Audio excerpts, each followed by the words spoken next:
Ever spent 3 weeks reading papers, only to realize your idea already exists? This is why most researchers fail before they even start writing.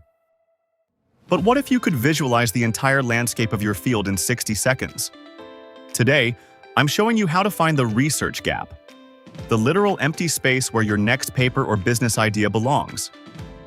And most people don't even know it exists.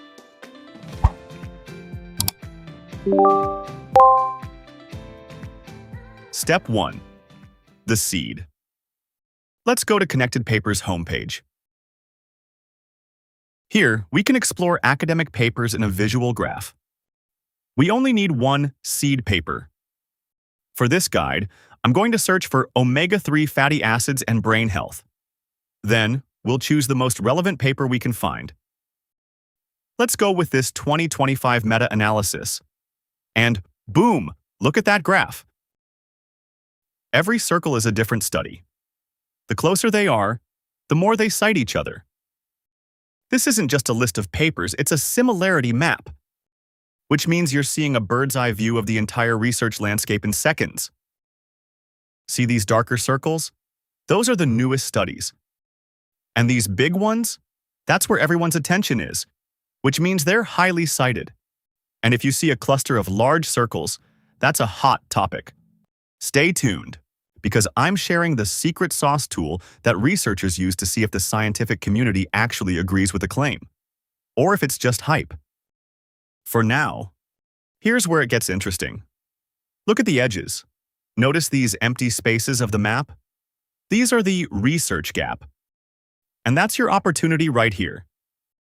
There are papers nearby, so it means people are studying around it. But no one owns it yet. No one has occupied this specific territory. This is where you can connect two ideas that haven't been linked yet, and where you can expand your research. Now, let's go and use the Prior Works button. It finds the ancestor papers that everyone in this graph cited.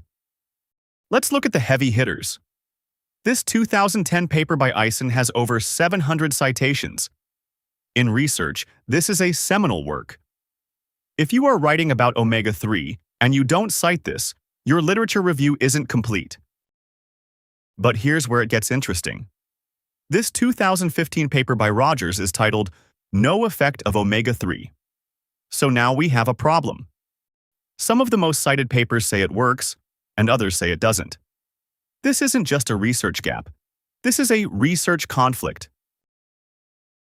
Now notice this. Look at the difference between citations and graph citations.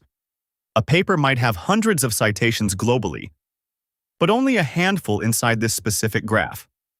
That tells us something important. Some papers are widely known, but others are more relevant to this exact topic.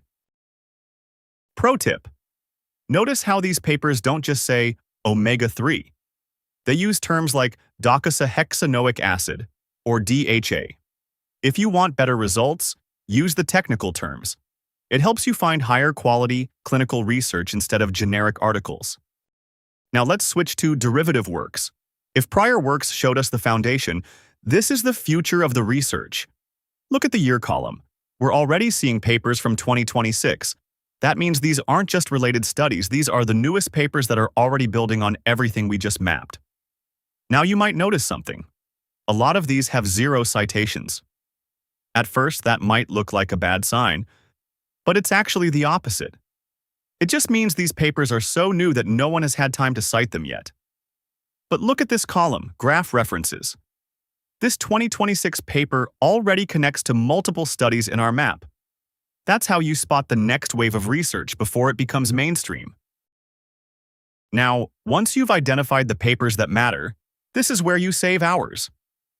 You can download this entire list as a BibTeX or CSV file and drop it straight into your reference manager, such as Zotero or Mendeley. Literature review? Done. So what's next? Here's where most people get stuck. Mapping is great, but for professionals and clinicians, they need to know, does it actually work? The secret sauce. This is Consensus. It's a search engine that only uses peer-reviewed research. No hallucinations, just evidence. Before we search, let's take a quick look at what's happening under the hood. On the homepage of Consensus, you'll see this corpus selector. By default, it searches over 200 million research papers. But if you switch this to medical, you're now focusing on high-quality medical journals and guidelines, which means you're cutting out noise and going straight to clinically relevant data. Now let's open the filters, because this is where things get powerful. This is the difference between a basic search and a professional literature review. If you select Q1, you're only seeing papers from the top 25% of journals in the field. That's where you'll find higher quality, peer-reviewed research. In medical research, the type of study matters more than anything. If I want the strongest evidence, I'm selecting meta-analysis and systematic review. These are considered the highest level of evidence because they combine results from multiple studies. You can also filter by sample size. For example, setting this to at least 100 participants helps you focus on studies with stronger statistical power. And this part is crucial. Always toggle human studies only. Because you don't want to base real-world decisions on results from animal or lab studies, unless that's specifically what you're looking for. And going even deeper, you can filter by specific fields of study, or even by country. This gives results that actually match your goal. So now we're not just searching, we're filtering for high-quality relevant evidence. And when we ask a question, we're not getting opinions. We're getting answers backed by the right kind of research. Let's see if Consensus can find evidence on whether this actually works for seniors. Notice the consensus meter. It's not a clear yes. In fact, most of the research, about 69%, falls under possibly. And this is exactly why tools like Consensus are powerful. Because real research isn't black and white, it's nuanced. Now, instead of guessing what possibly means, let's open up the details. Look at this. Out of all the studies, there's only one clear yes. That's not just a summary, that's a clinical-level insight in seconds. But here's where it gets interesting. Look at the possibly category. This isn't weak evidence. It's backed by 11 Tier 1 studies published in top-tier journals with relatively recent data. And the no category has studies that specifically focus on healthy older adults.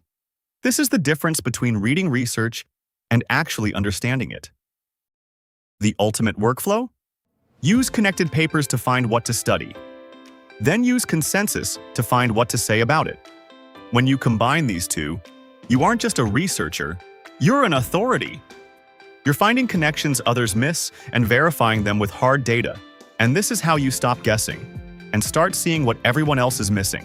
Make sure you're subscribed for the next video. See you then.